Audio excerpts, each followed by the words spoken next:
ஆயிரம் கனவுகள் உங்களுக்கு மட்டுமில்ல, உங்களை சுத்தி இருக்கிறவங்களுக்கும் உங்க மேல அதிகமா இருக்கிற காலகட்டம் இது. அத சுமையா கருதாம சுகமா மாத்திர வித்தை தான் இந்த நிகழ்ச்சி. எனக்கு ரொம்ப மோசமான நினைவாற்றல் இருக்கு, எனக்கு ஞாபக சக்தி ரொம்ப குறைவா இருக்கு, படிச்சது எதுவுமே எனக்கு ஞாபகத்துக்கு வரதில்ல, நினைவாற்றல்ல நான் மத்தவங்களோட ஒப்பிடுகையில பின்தங்கி இருக்கிறேன். இது போன்ற கருத்துக்கள் உங்ககிட்ட இருக்கலாம். ஆனா இதெல்லாம் மீறி உங்க சக்திய உங்களுக்கே அடையாளம் காட்டுற இந்த நிகழ்ச்சி தான் இந்த வெற்றி நிச்சயம். தேர்வு பயம் நீங்க உங்களோட சின்ன சின்ன சந்தேகங்களையும் இந்த நிகழ்ச்சியில நீங்க கேட்கலாம்.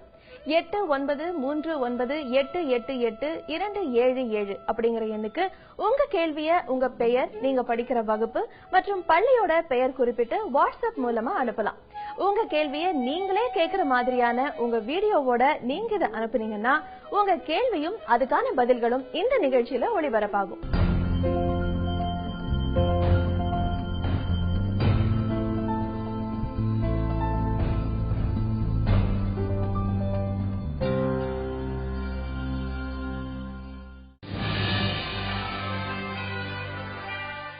பிசிக்ஸ் வந்து ஒன் வேர்டு வந்து கொஞ்சம் எப்பவுமே டஃபா கேக்குறாங்க, அது எப்படி நம்ம ஹேண்டில் பண்ணோம்? பொதுவாக வந்து +2ல வந்து எப்படி ஒன் வேர்டை வந்து 30க்கு 30 வாங்கலாம் அப்படின்னு மாணவர்கள் கேட்டாங்க. அதில் வந்து பார்த்தீங்கன்னா பொதுவாக வந்து எப்பவுமே 15 கொஸ்டின்ஸ் வந்து புக் பேக் கண்டிப்பாக வந்துடுது.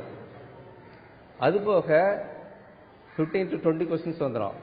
ஸோ இது போக மீதி வந்து கண்டிப்பாக வந்து என்னது, அதாவது பழைய கொஸ்டின்ஸ் பேப்பர்ஸ், இதுக்கு முன்னாடி உள்ள கொஸ்டின்ஸு, அதே மாதிரி வந்து பிடிஏ புக்ஸு. ஸோ இதுகள்லாம் நீங்கள் கோத்ரூ பண்ணாலே ஒரு 5 மார்க்ஸ் நீங்கள் எக்ஸ்ட்ரா வாங்கிடலாம். மீதி அந்த 5 மார்க்ஸ் தான் கண்டிப்பாக வந்து நீங்கள் வந்து புக்குக்கு உள்ளே இருந்து வரும். ஸோ அந்த கான்செப்ட் வந்து உங்களுக்கு தெரிஞ்சாதான் அந்த 5 மார்க்ஸ் வந்து கண்டிப்பாக நீங்கள் அட்டன் பண்ண முடியும். ஏனால அந்த 5 மார்க்ஸ் தான் உங்களுக்கு அந்த டிசைடிங் ஃபேக்டராக இருக்கும். இப்போ அந்த ஃபிசிக்ஸில் பார்த்தீங்கன்னா மேக்ஸிமம் வந்து அந்த 1 மார்க் தான் எப்பவுமே வந்து 150 அவுட்டா 150 வாங்குறத டிசைடிங் ஃபேக்டராக நம்ம சொல்ல முடியும். ஸோ அதனால் நீங்கள் வந்து மேக்ஸிமம் வந்து 1 மார்க் நீங்கள் கான்சென்ட்ரேட் பண்ணணும். ஒரு அறிவியல் பூர்வமான உண்மையை முதல்ல நீங்க தெரிஞ்சுக்கணும். எந்த மனிதனுக்கும் குறைந்த அளவு ஞாபக சக்தி, அதிக அளவு ஞாபக சக்திங்கிறத வகுத்து கூற முடியாது. ஒவ்வொருத்தருக்கும் அதை எப்படி பயன்படுத்துறாங்களோ அப்படியே அவங்களோட நினைவாற்றல் அமையுது. உதாரணமா நினைவாற்றல ஒரு நூலகத்தோட நம்ம ஒப்பிடலாம்.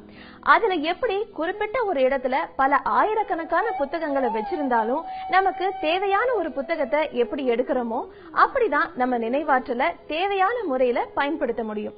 எப்படி? நூலகத்துல இண்டெக்ஸ்னு அழைக்கப்படுற முறை மூலமா புத்தகங்கள் வரிசைப்படி அடுக்கி வைக்கப்பட்டிருக்கும் இல்லையா? அப்படி நம்ம நினைவுல உள்ள விஷயங்களை சரியா பாகுபடுத்தினா அவற்றை ஞாபகப்படுத்திக்க எளிதா இருக்கும். இங்கிலீஷ்ல பாத்தீங்கன்னா ஈஸியா மார்க் ஸ்கோர் பண்ண இடம் வந்து காம்ப்ரிஹென்ஷன் 10 மார்க் கேக்குறாங்க. 10 மார்க்ல நான் வந்து எப்படி மார்க் ஸ்கோர் பண்றது, அதை எப்படி பிரசன்ட் பண்ணா நான் டீச்சர்ஸ் வந்து எனக்கு மார்க் போடுவாங்க. இப்ப ஒரு டீச்சர்ஸை பொறுத்த வரைக்கும் ஒரு கேட்டகரியில கரெக்ஷன் பண்ணுவாங்க. இப்ப நான் எந்த மாதிரி டீச்சர்ஸ்க்கு எந்த மாதிரி பிரசன்ட் பண்ணா அவங்க எனக்கு வந்து மார்க் போடுவாங்க, அது எனக்கு வந்து கொஞ்சம் டவுட்டா இருக்கு. இந்த இங்கிலீஷ் 2ல வந்து 7 கதைகள் இருக்கு. 7 கதைகள் நம்ம கதை கேட்கறதுக்கு வந்து இன்ட்ரெஸ்ட் இல்லாதவங்க யாருமே கிடையாது. இருந்தாலும் 7 கதையும் படிக்காதவங்க என்ன பண்ணலாம், அட்லீஸ்ட் இப்ப மாதிரி டெய்லி ராத்திரி ஒரு கதையை வாசிச்சுட்டு நீங்க தூங்க போலாம். சோ ஏன் நான் இந்த கதைக்கு இம்பார்ட்டன்ஸ் கொடுக்கறேன்னா 35 மார்க் இந்த கதையில இருந்து வருது. சோ நீங்க கேட்கலாம் இந்த கதையில எந்த பகுதி படிக்கணும் எந்த பகுதி படிக்க கூடாதுன்னு நான் சொல்லவே முடியாது. ஏன்னா எதுல இருந்து வேணாலும் கேட்கலாம். இப்ப வந்து ரொம்ப இம்பார்ட்டன்ஸ் கொடுக்கறது என்னன்னா உள்ள இருந்து எல்லாம் கேள்விகள் எடுக்கிறாங்க. சோ அப்படி பாத்தீங்கன்னா நீங்க இந்த கதையை முதல்ல இருந்து கடைசி வரைக்கும் நீங்க படிக்கணும்.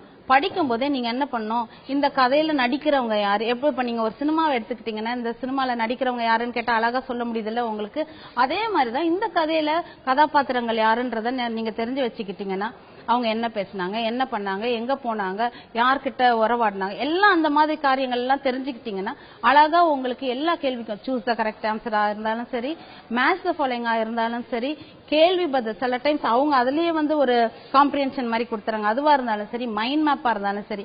இந்த மைண்ட் மேப்ல நான் சொல்ல விரும்புறது என்னன்னா, சிலர் என்ன பண்ணிடுறீங்க, அப்படியே எடுத்து நீங்களும் எழுதிடுறீங்க. அந்த கரெக்ட் பண்ற டீச்சர்ஸ்க்கு என்ன ஆயிருது, அந்த நேரம் அவங்களுக்கு பேப்பரை திருத்தி மார்க் போடணும்ன்ற அந்த டென்ஷன்ல என்ன டென்ஷனோ இல்லையோ என்ன ஆயிரும், இது கன்ஃபியூஸ் பண்ணும். எந்த கேள்வி எந்த பதில். நீங்க என்ன பண்ணுங்க, எல்லாத்தையும் எழுதாதீங்க. என்ன கேள்வி கேட்டிருக்காங்களோ அதுக்குரிய பாக்ஸ மட்டும் போட்டு அதற்குரிய விடையை மட்டும் அதன் தொடர்ச்சியை மட்டும் நீங்க பிளாக் பென்ல எழுதுங்க. அழகா உங்களுக்கு மார்க் கிடைக்கும். சோ இந்த மாதிரி இதுல வந்து 35 மார்க் ஈஸியா நீங்க ஸ்கோர் பண்ணலாம். Next character speaker. கேரக்டர் ஸ்பீக்கர்ன்றது ரொம்ப முக்கியம். நீங்க இந்த வார்த்தைய கேரக்டர் ஸ்பீக்கர்ன்ற வார்த்தை அதுல யூஸ் பண்ணவே கூடாது. அந்த கதாபாத்திரம் யாரு, யார் யார்கிட்ட பேசுறாங்கன்றத அவங்க கேக்குறாங்க. கேரக்டர்ன்றது இப்போ ஒரு இதை குறிப்பிட்டு சொல்றாங்க, Kumar was standing there. So for example, அப்போ he was standing in his apartment அப்படின்னு இருக்கா. யார் அந்த அபார்ட்மெண்ட்ல நின்னுட்டு இருந்தார் நியூயார்க்ல? குமார். சோ நீங்க இதுல வந்து பேசுறது கிடையாது. குமார் வந்து யார்கிட்டயும் பேசல. குமார் வந்து அங்க அபார்ட்மெண்ட்ல நின்னுட்டு இருந்தாங்க. யார் அபார்ட்மெண்ட்ல நின்னுட்டு இருந்தாருன்ற பேர் மட்டும் நீங்க எழுதினா போதும். குமார்ன்ற பேரு மட்டுக்குமே உங்களுக்கு 1 மார்க் கிடைச்சிடும். அவ்வளவுதான். ஓகே, நெக்ஸ்ட் இப்போ ஃபார் எக்ஸாம்பிள் இதுலயே ஸ்பீக்கர். ஸ்பீக்கர்னாவே என்னது, பேசுறது. இந்த இதுல வந்து யாரு யார்கிட்ட பேசுறதுன்றது இருக்கு. சோ இந்த காரியத்துல நீங்க பார்க்க போனீங்கன்னா யார் யார்கிட்ட பேசுறாங்க அப்படின்ற விஷயம் ஃபார் எக்ஸாம்பிள் நான் சொல்ல போறேன்னா, you can come here any time அப்படின்ட்டு அவங்க ஃப்ரெண்ட்ஸ் எல்லாம் என்ன சொல்லுவாங்க, ராப் ரெய்லியோட அம்மா கிட்ட அந்த பியானோவை எடுத்துட்டு போன பிறகு ரொம்ப கவலையில இருக்கும்போது, அந்த மாதிரி எல்லாம் இருக்கும்போது அவங்க வந்து நீங்க எப்ப வேணாலும் நீங்க வந்து இது பண்ணலாம். ஆர் செலினோட டயன் சொல்லுவாங்க, டயன் அந்த கண்ணு தெரியாதவங்க வந்து நீ எப்ப வேணாலும் எங்க வீட்டுக்கு வரலாம் அப்படின்னு சொல்லுவாங்க.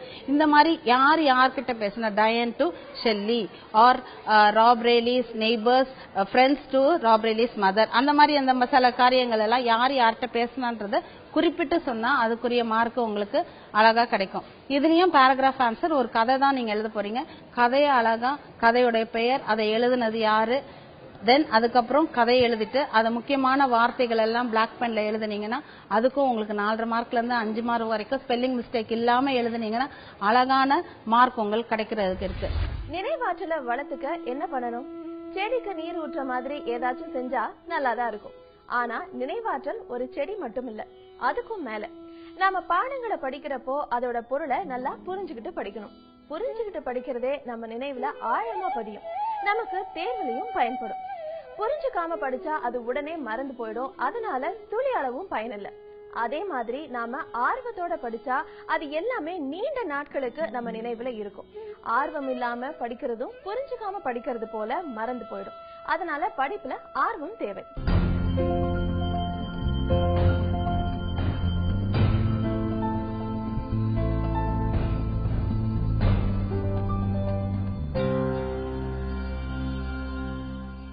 நான் 12ஆம் வகுப்பு படிக்கிறேன். வருகின்ற பொதுத் தேர்வில் தமிழ் பாடத்தை முழு மதிப்பெண் பெறுவது எப்படி? 12ஆம் வகுப்பு பொதுத் தேர்வில் 2வது பாடத்தில், அதாவது 2வது தாளில் முழு மதிப்பெண்களை பெறுவது எவ்வாறு?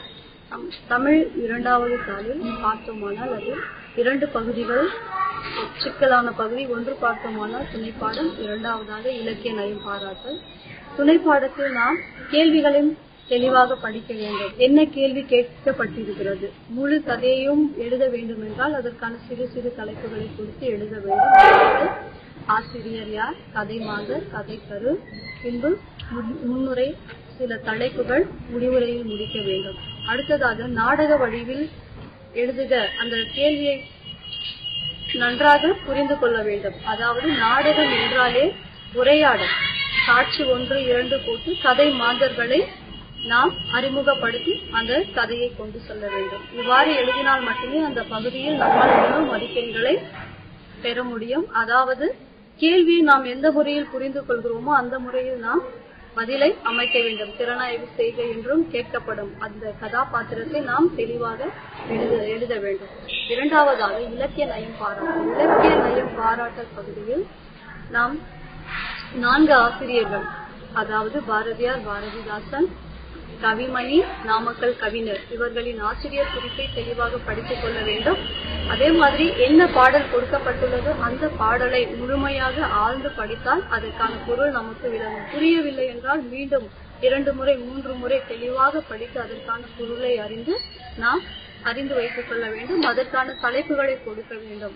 முதலில் முன்னுரை அமைக்க வேண்டும். முன்னுரைக்கு அடுத்ததாக திரண்ட கருத்து. திரண்ட கருத்து என்பது பாடலினுடைய முழு கருத்தையும் அந்த இடத்தில் நாம் எழுத வேண்டும். அடுத்ததாவது பார்த்தோமானால் மைய கருத்து. மைய கருத்து என்பது பாடல் எதை பற்றி சொல்லி இருக்கிறது, நாட்டின் வளர்ச்சியையோ அல்லது பெண்களின் உயர்வையோ அல்லது நாட்டின் உயர்வையோ எதை மையமாக கொண்டுள்ளதோ அதை நாம் மைய கருத்தில் எழுத வேண்டும். அடுத்ததாக தொடை நயங்கள். தொடை நயங்களில் பார்த்தோமானால் எதுகை, முனை, இயைபு, முரண் தொடை நயங்களில் அமைத்தல் வேண்டும். அடுத்ததாக பார்த்தோமானால் அதில் உள்ள கற்பனை என்னென்ன, தலைப்புகள், அணி இவற்றையெல்லாம் எழுதிய பின்பு அதற்கான முடிவுரையை அமைத்தல் வேண்டும். இந்த வகையில் நாம் 2வது தாளில் துணை பாடத்திலும் இலக்கிய நயம் பாராட்டலிலும் கவனம் செலுத்துவோம். ஆனால் கண்டிப்பாக அந்த பகுதியில் நம்மால் முழு மதிப்பெண்களை பெற முடியும். துணைப்பாடும் 20 மதிப்பெண்கள், இலக்கிய நயம் பாராட்டல் 10 மதிப்பெண்கள், மொத்தமாக 30 மதிப்பெண் அந்த பிரிவிலே கேட்கப்பட்டுள்ளது. ஆகவே நாம் இந்த பகுதியில் கேள்வி பதில்கள் ஒன்றன் பின் ஒன்றாக தெளிவாக அடித்தல் திருத்தல் இல்லாமல் நாம் எழுத வேண்டும். அடுத்ததாக இந்த பகுதியில் நாம் முழு கவனத்துடன் எழுதும் பொழுது கண்டிப்பாக நம்மால் 30 மதிப்பெண்ணிற்கு குறைந்தது 28 மதிப்பெண்களை பெற முடியும். சொல்லில் உயர்வு தமிழ் சொல்லே, அதை தொழுது படித்திடடி பாப்பா என்றார் பாரதியார். அதற்கேற்ப மாணவர்களுக்கு தமிழ் மீது ஆர்வம் இருந்தால் கண்டிப்பாக தமிழ் பாடத்தில் முழு மதிப்பெண்களை பெறலாம் என்பதில் ஐயமே இல்லை. எல்லாம் சரி, படிச்சதை எப்படி நினைவுல நிறுத்திக்கணும்? இத ரிட்டென்ஷன் ஆங்கிலத்துல சொல்லுவோம். நாம படிச்சதெல்லாம் நம்ம நினைவுல ஆழமா தங்குற மாதிரி நிறுத்திக்கிறது தான் நினைவுநிறுத்தல் ஆகும். நல்லா பொருளுணர்ந்து படிச்சாலே போதும், நினைவிருத்தல் தானாவே நிகழும். பாட்னில எனக்கு என்ன சந்தேகம் பாத்தீங்கன்னா, கிளைகாலிசிஸ் கிரிப்ட் சைக்கிள் 2 கேக்குறாங்க. அதுக்கு வந்து ஃப்ளோ சார்ட் மட்டும் போட்டா போதுமா இல்ல எக்ஸ்பிளனேஷன் எழுதுமான்றதா என்னுடைய டவுட். நீங்க கேட்ட கேள்வி தாவர உடற்செயலியல் என்ற 5வது யூனிட்ல இருந்து வருதுமா.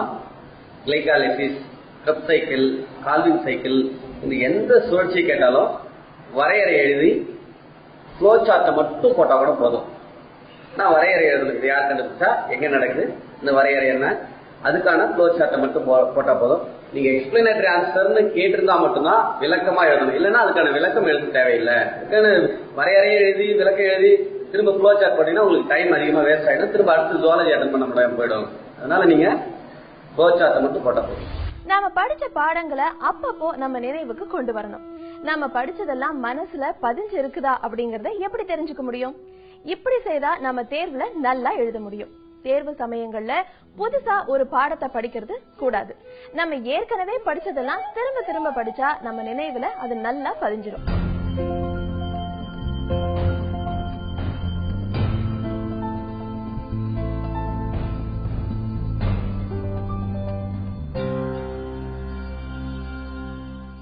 கெமிஸ்ட்ரியை பொறுத்த வரைக்கும் நான் வந்து மற்றதெல்லாம் அட்டன் பண்ணாலும் 1 வேர்டு எங்கேயாவது தப்பு வாங்கிடுறேன்.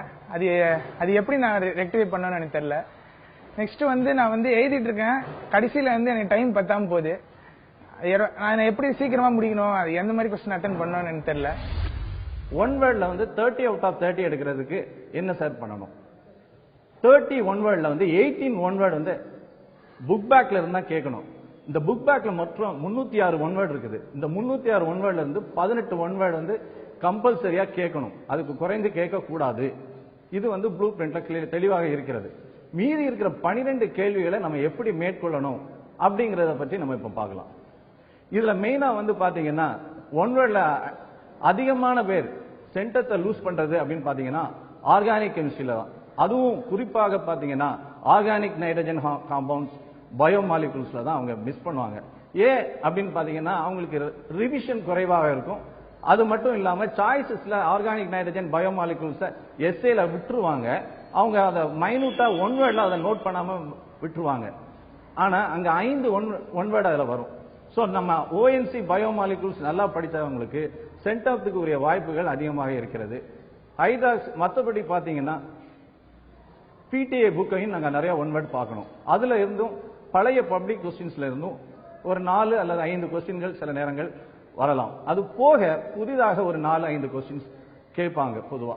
மொத்தத்துல பாத்தீங்கன்னா அந்த 5 கேள்விகள் தான் உங்களுக்கு வாழ்க்கையை நிர்ணயிக்கக்கூடிய ஒரு 1 மார்க்காக இருக்கும். இதற்காகத்தான் நீங்க என்ன செய்யணும் அப்படின்னீங்கன்னா ஃபுல் டெக்ஸ்ட் புக்கையும் ரீட் பண்ணணும். எந்த ஒரு இடத்துல இருந்தும் அவங்க கேட்கலாம், எந்த ஒரு லைன்ல இருந்தும் அவங்க எடுத்து ஒரு 1 மார்க் கேள்வியை கேட்கலாம். அதிகமாக இருக்கிற 1 மார்க் இருக்கிற லெசன்ஸை நல்லா கோ த்ரூ பண்ணணும். குறிப்பாக சர்ஃபேஸ் கெமிஸ்ட்ரி, ஓஎன்சி, பயோமாலிகுல்ஸ், எப்ளாக் எலமெண்ட்ஸ், இந்த லெசன் எல்லாம் நீங்க நல்ல ஒன் வேர்ட் நீங்க கான்சென்ட்ரேட் பண்ணி எல்லாத்தையும் கரெக்டா பண்ணி பார்த்து வந்தீங்கன்னா எளிதான முறையில 30க்கு 30 நீங்க எடுக்க முடியும். எவ்வளவு ஒன் வேர்டு நீங்க பார்த்து புதுதாக கற்றுக்கொள்கிறீர்களோ அது உங்களுக்கு அரசாங்க தேர்வுக்கு மிகவும் உபயோகமாக இருக்கும். ஒரு பாடத்தை படிக்கிறப்போ அதுல இருக்கிற வினா விடைகளை தனித்தனி பிரிவா பிரிச்சுக்கிட்டு ஒவ்வொரு பிரிவா படிச்சு முடிச்சதுக்கு அப்புறமா ஒரு சின்ன இடைவெளி விட்டுட்டு அதுக்கப்புறமா படிக்கணும். ஒரே நேரத்துல மொத்தமா படிச்சா நினைவுல வச்சுக்கிறது ரொம்ப கஷ்டம். உடனடி தேவைக்கு மட்டும் மொத்தமா படிச்சுக்கலாம். ஆனா இதெல்லாம் நீண்ட நாட்களுக்கு நம்ம நினைவுல நிற்காது. ஆனா இடைவெளி விட்டு படிச்சா நீண்ட நாட்களுக்கு நம்ம நினைவுல அது பதிஞ்சிருக்கும். தமிழ்ல ப்ளூ பிரிண்ட் இருக்கு. ஆனா இந்த ஆஃபெலில எல்லாம் பாத்தீங்கன்னா ப்ளூ பிரிண்ட் படி எதுவுமே வரல நெடுவினாலாம். நாங்க வந்து ஆரம்பத்துல இருந்து ப்ளூ பிரிண்ட் படி படிச்சிருக்கோம். இப்போ வந்து இந்த மாதிரி வந்தது எங்களுக்கு பெரும் ஏமாற்றமா இருக்கு. அது மட்டும் இல்லாம படிக்கிறதுக்கும் கஷ்டப்படுறோம். இப்ப இருக்கிற இந்த குறுகிய காலத்துல எவ்வளவு படிச்சா இல்ல எதெல்லாம் இம்பார்ட்டண்டா போக்கஸ் பண்ணி படிச்சா எங்களால 90 above எடுக்க முடியும்.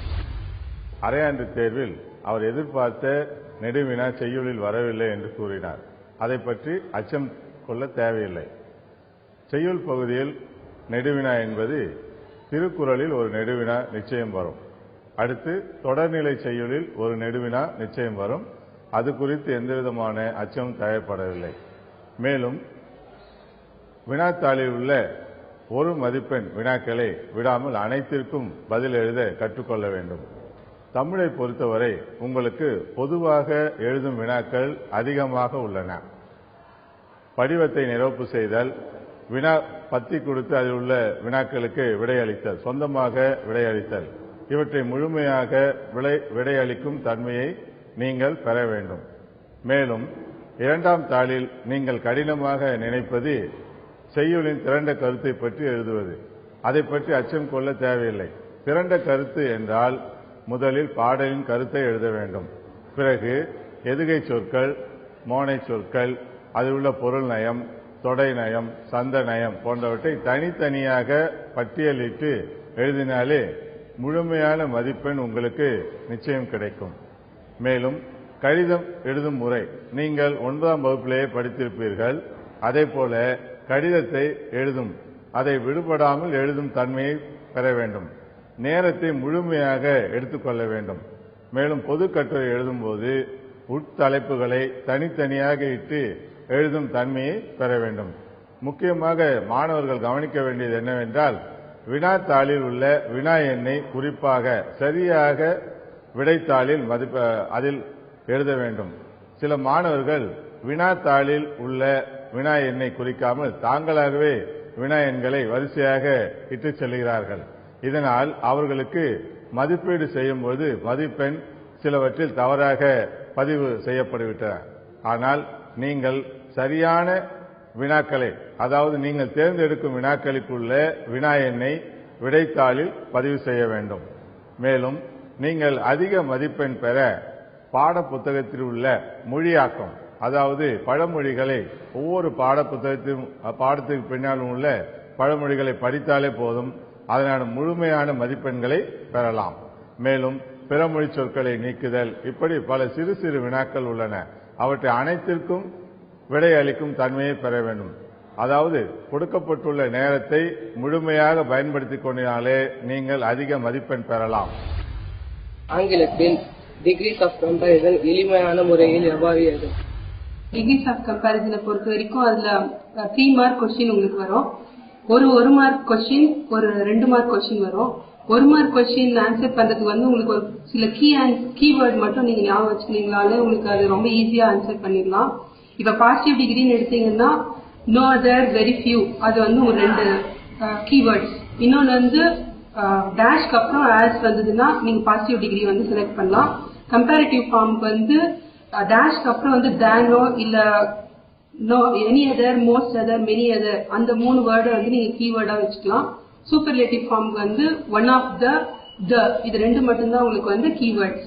இது 1 மார்க் கொஸ்டினுக்கு எப்படி ஆன்சர் பண்றதுக்கான க்ளூஸ். இதே 2 மார்க் கொஸ்டின் எடுத்தீங்கன்னா நீங்க எந்த வேற டிகிரிஸ் எல்லாம் யூஸ் பண்ணாம வெறும் சூப்பர்லேட்டிவ் டிகிரியை மட்டும் யூஸ் பண்ணியே நீங்க எல்லா கொஸ்டினுக்கும் ஆன்சர் பண்ணிடலாம். அது ரொம்ப ஈஸியானதும் கூட. நீங்க ஃபர்ஸ்ட் செலக்ட் பண்ண வேண்டியது என்ன அட்ஜெக்டிவ் ஃபார்ம் நீங்க யூஸ் பண்ணணும். சப்போஸ் ஹைட் மெஷர்மெண்ட் கொடுத்திருந்தாங்கன்னா who is the tallest, அதுக்கு ஆப்போசிட் வந்து who is the shortest எடுத்துக்கலாம். ஃபார் எக்ஸாம்பிள் ஒரு 5 பேரோட மெஷர்மெண்ட் ஹைட் மெஷர்மெண்ட் கொடுத்திருந்தாங்கன்னா இருக்கிறதுல யாரோட மெஷர்மெண்ட் வந்து ரொம்ப அதிகமா இருக்கிறதுன்றத நீங்க ஃபர்ஸ்ட் தேர்ந்தெடுத்துக்கோங்க. அதை தேர்ந்தெடுத்ததுக்கு அப்புறம் யாரோட பேர் கொடுத்திருக்காங்கன்றத பாத்துக்கோங்க. பேரை எழுதிட்டு அதுக்கப்புறம் அது கம்பல்சரி அந்த வேர்டு வந்து இருக்கணும். அது இல்லைன்னா உங்களுக்கு 2 மார்க்ல 1 மார்க் வந்து கம்மி பண்ணிடுவாங்க. எழுதிட்டு நீங்க என்ன அட்ஜெக்டிவ் ஃபார்ம் யூஸ் பண்றீங்களோ டாலஸ்ட், பெஸ்ட், the most அந்த மாதிரி அட்ஜெக்டிவ் ஃபார்ம் வந்து சூப்பர்லேட்டிவ் ஃபார்ம்ல நீங்க செலக்ட் பண்ணிக்கணும். அதுக்கப்புறம் எந்த ஆப்ஜெக்ட் கொடுக்குறாங்களோ of all, in their family, of all the friends அந்த மாதிரி ஆப்ஜெக்ட் வந்து கொடுத்திருப்பாங்க. அந்த ஆப்ஜெக்ட கடைசியா எழுதி முடிச்சிருங்க. இதுதான் ரொம்ப எளிமையான முறை டிகிரிஸ் ஆஃப் கம்பாரிசனுக்கு விடையளிக்கிறதுக்கு. படிக்கிற விஷயங்களை நாம எளிதா நினைவுல வச்சுக்க நாம படிக்கிற செய்திகளுக்கு இல்லனா விடைகளுக்கு அவற்றோட தொடர்புடைய ஒரு பொருளையோ இல்லனா எண்களையோ நினைவு குறிப்புகளா எடுத்துக்கிட்டு படிச்சா நல்லா நினைவுல இருக்கும். உதாரணமா விப்ஜிஆர் அப்படிங்கிற சொல் தெரிஞ்சா போதும், வானவில்லோட நிறங்கள்னு நமக்கு தெரிஞ்சிடும். நினைவுங்கிறது மனிதர்கள் கிட்ட இருக்கிற தனி சிறப்பு தகுதியாகும். இத சரியா கையாளுறப்போ நம்ம குறையா தென்பட்ட பல விஷயங்கள் திருத்தப்பட்டு நினைவு திறன் சிறப்பா இருக்கும். முயன்றா வெற்றி உங்க கதவுகளை அதிகாலையில தட்டலாம். இந்த நிகழ்ச்சியை போல ஒவ்வொரு திங்கள் முதல் வெள்ளி வரைக்கும் தினமும் காலையில 6:30 மணிக்கு நீங்க பொது தேர்வுகள்ல தேர்ச்சி பெற, மாநிலத்திலேயே முதலிடம் பெற இந்த நிகழ்ச்சியை தவறாம பாருங்க. மறந்துடாதீங்க, இந்த நிகழ்ச்சியில நீங்களும் உங்க சந்தேகங்களை கேட்கலாம். 8939888277 அப்படிங்கிற எண்ணுக்கு உங்க கேள்வியை நீங்களே வாட்ஸ்அப் மூலமா அனுப்பலாம். உங்க கேள்வி கேட்கிற வீடியோவோட நீங்க உங்க பெயர், வகுப்பு, பள்ளியோட பெயரை குறிப்பிட்டு அனுப்புனீங்கன்னா உங்க கேள்வியும் அதுக்கான பதில்களும் இந்த நிகழ்ச்சியில ஒளிபரப்பாகும். உங்களுக்காகவே இந்த வெற்றி நிச்சயம், உங்களுக்கே வெற்றி நிச்சயம்.